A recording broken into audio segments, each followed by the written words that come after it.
এমন কান্নার শব্দ, সাহাবী ইকরাম অবাক হয়ে গেলেন, কোত্থেকে কান্নার শব্দ আসতেছে, কে কাঁদছে? আমার নবী মিম্বর থেকে নেমে ওই গাছের উপরে হাত রাখলেন, হাত রেখে বলে, কাঁদিস কেন? বলে, ইয়া রাসূলুল্লাহ, গোটা জিন্দেগিতে আপনার যখন স্পর্শ আমার শরীরে রাখতো, মনে হতো আমি গোটা প্রাণ ফিরে পেয়েছি, আমি গোটা নিয়ামত ফিরে পেয়েছি।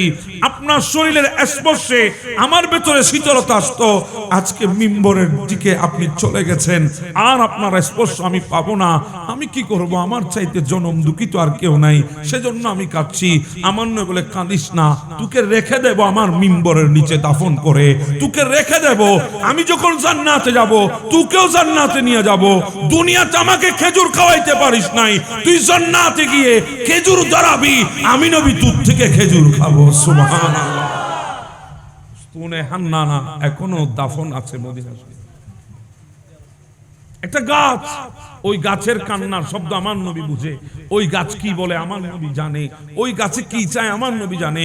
হাদিসে মুবারাকার মধ্যে আসতেছে, ওই গাছের হাতে, ওই গাছের সাথে আমার নবী হাত দিয়ে যদি তাকে আশ্বস্ত না করতো, সে কিয়ামত পর্যন্ত এভাবে কাঁদতে থাকতো।